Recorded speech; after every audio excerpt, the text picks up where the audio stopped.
The elemental god. All right, so I've talked about it a few times before, well, at least mentioned it, this idea of an elemental god.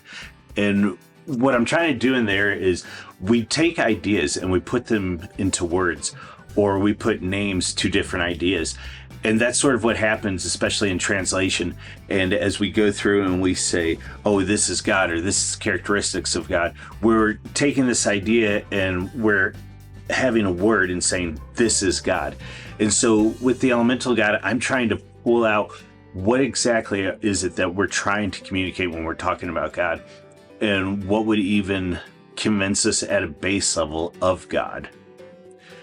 Of course, there's the saints and the fathers, and these are supposed to be read. And so what I'm presenting here is like kindergarten level, just trying to see if I can get to the basis of what's going on.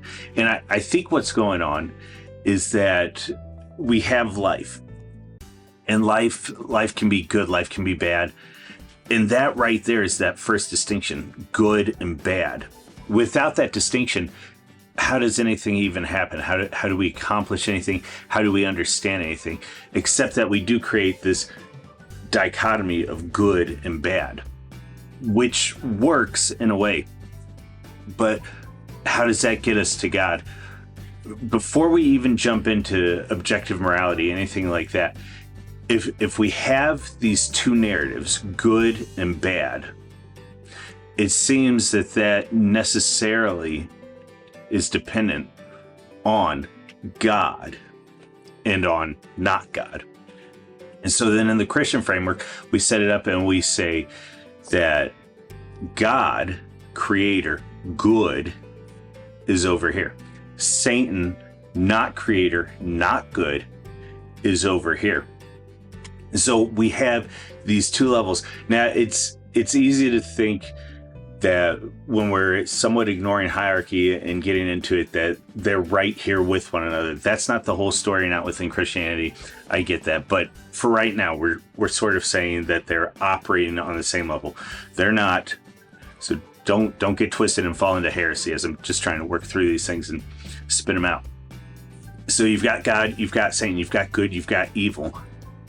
How does that apply to the world? Well, the world then is that if we have good and we have evil, what is in there that is facilitating continuation? And why Christ? Why this idea of Christ? And so if we say good is the word for God and evil is the word for Satan, what's the word for Christ? And I think the only way we can get to Christ is this idea of redemption. And so if all good flows from God, we can also have it where all good flows back to God. It's both coming from God and being received by God. Whereas with evil, with Satan, and putting words to that, that's evil coming from him, but he can't receive anything because he's not ultimate power. So that goes back 30 seconds ago. He's not ultimate power. He can't receive evil because he can't create. And that's a whole nother video. He can't create, he can't participate in creation. But so now we've got good over here, and we've got evil over here, and then down here we have redemption. And this redemption, again, it works to and from God, but it takes all this evil, and it claims it, and it redeems it. And it says that it's other than it appears in the moment, and that ultimately it is keeping with the glorified intent of God. I probably shouldn't say glorified because it muddies the water of what we're talking about right now. But if there is some sort of elemental, basic understanding of God and what he's accomplishing, I think it is some sort of mechanical framework where good, evil, redemption. That, I think, is how you would philosophically get to a Christ-like figure, a method of redemption apart from Scripture. Again, Scripture is the highest word. I'm not dismissing that, but what I'm trying to do is figure out what it means that we operate in this world, that we're putting words, we're giving names to things.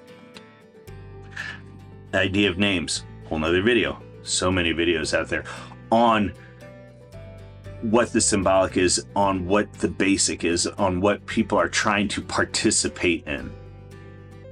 And we take God and we codify it, and we put it in the Westminster Confession, or we put it in the Apostles' Creed. And I'm trying to be humble here, right? Like, don't step over, certainly not the creeds, but even the Westminster Divines and the different Protestant publications, don't step over those and completely ignore them. But I want to know that I am participating in what God has for us and what He is accomplishing, and can approach the Scripture and can approach Christianity and can approach life in general with this understanding that the church fathers had, that Noah and Adam and Eve, and that these people who were there walking with God and participating with Him. I want to know that I'm in that foundationally, that's what I'm building on top of. I don't want shifting sands of building up this amazing God and I hate to pick on him, but there's okay,